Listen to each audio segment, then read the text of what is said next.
Very good morning to all of you students. Welcome to the mathematics class. In this session we will study chapter number 4 and the name of chapter is determinant. This is the most important chapter. So student, in this chapter we will discuss properties of determinants, applications of determinants, consistency, find the equations, how can we find the inverse of any determinants, adjoint of determinants, and so on. So these are the important topics which are generally asked in the board examination. So student, first of all we will discuss what is the meaning of determinant. As you already study the meaning of matrix, as the same way determinant is also equal to matrix, only the difference is in the case of matrix, elements are arranged in the big bracket, but in the case of determinant, elements are arranged between two parallel lines, or you can say that between two straight lines. Okay, so this is the difference between matrix and determinant. Now you can also see that A is equal to A11, A12, A21 and A22. So this is an example of matrix. But if we write like this, mod of A is equal to A11, A12, A21 and A22. So this is considered as a determinant. Okay students. Now how can we find the value of any determinant? So in order to find the value of any determinant, we have to simply expand the given determinant. Like, see student here, mod of A is a determinant. A11, A12, A13, A21, A22, A23. These are the elements of given determinant. Now, in order to expand it with respect to row, first of all we will write minus A11. A11 means first element of first row and first column, and it multiplied by the rest elements. If we cover like this, then we get only 4 elements: A22, A23, A32 and A33, and after that we write plus A21, and in the case of A21, that means A12, that means this element. In this case we cover this, and we get here 4 elements: A21, A23, A31 and A33. So write it, and in the last we write minus A31, and in this case we cover it like this and put the values A21, A22, A31 and A32. So I think you can understand what is the expansion of any determinant with respect to row. So first of all we will write like this, and after that it will be cross multiplication, like this and this way, this like this way, and we use minus sign between the cross multiplication, and after adding or subtraction we get the required value of determinant. In the same way we can also expand any determinant with respect to column. So in the case of column we use alternately plus minus and put the values according to the above discussion. Okay students. Now student, we solve a question. If 3x 7 minus 2 4 is equal to 8 6 7 4, so find the value of x. Here there are two determinants, not a matrix. If they are determinants, then first of all we will solve the both two determinants individually, and after that we will equal it. But in the case of matrix, if two matrices are given in equal format, then their corresponding elements should be equal. So first of all we will solve it by cross multiplication, and using negative sign we get 12 x plus 14 is equal to 32 minus 12, and after that on solving we get x is equal to minus 2. So students, on the above class you can solve exercise 4.1, and in this exercise generally all the questions are related to the basic problems of determinants, means expansion only. So you can solve easily and very well. Now student, we will discuss here the properties of determinants. This is important because by using the properties of determinant you can easily solve any determinant, and this topic is generally asked in the board examination in longer form. Now students, property number 1. The property number 1 says that the value of the determinant remains unchanged if its rows and columns are interchanged. It means that if we convert any row into any column or any column into any row, then the value of determinant will be remains no change. That means there will be no change take place in that determinant. For example, if A is a matrix given, first of all we will find its value with respect to row, then we get 33, and by interchanging its row into column we also find the same value as 33. It means that there is no change by interchanging row into column and vice versa. Okay. The property number 2 says that if two rows of a determinant are interchanged, then sign of the determinant changes. It means that if we change any two rows or any two column of any determinant, then its value becomes negative. That means we use negative sign. Okay.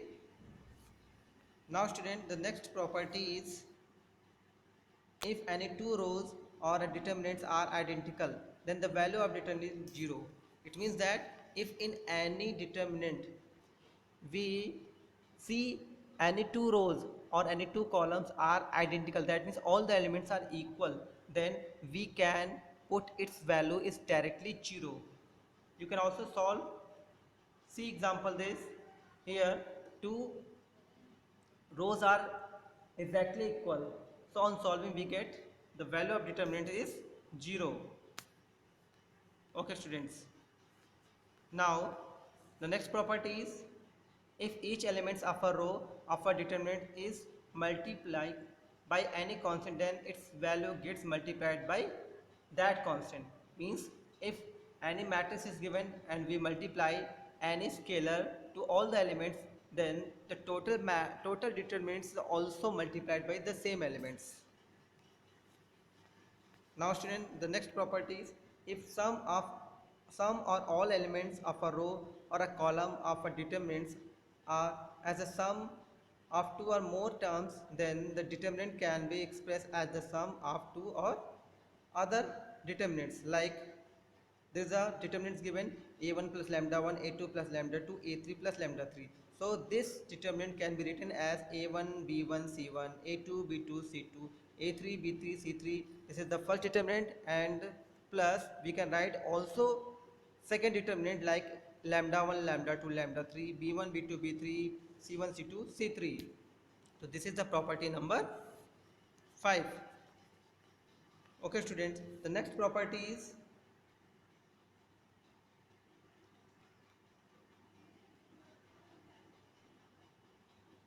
if to each element of any row or column of determinant the equally multiplied by corresponding elements of the other two rows or column are added, then the value of determinants is same.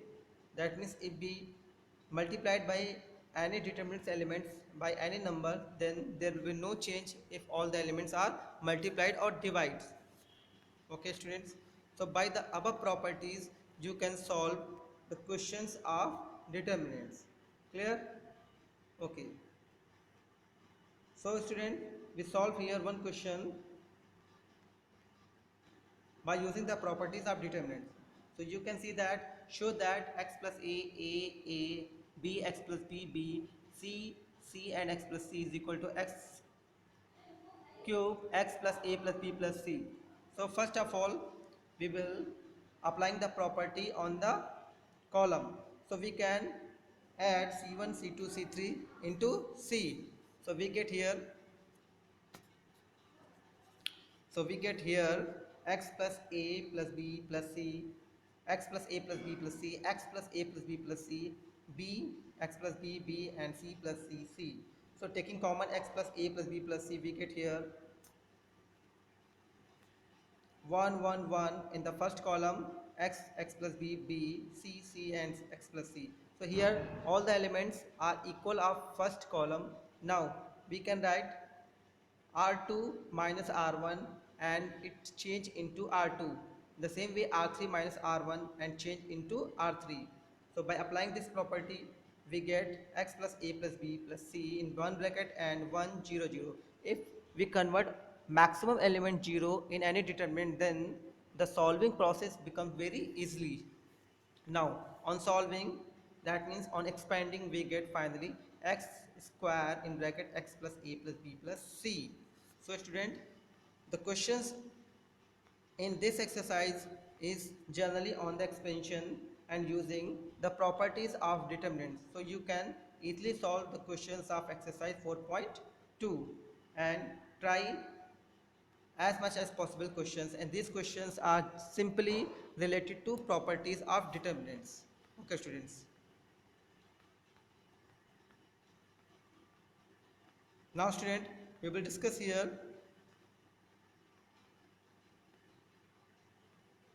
two terms, like first is minus and second is cofactor. What is minus and what is cofactors?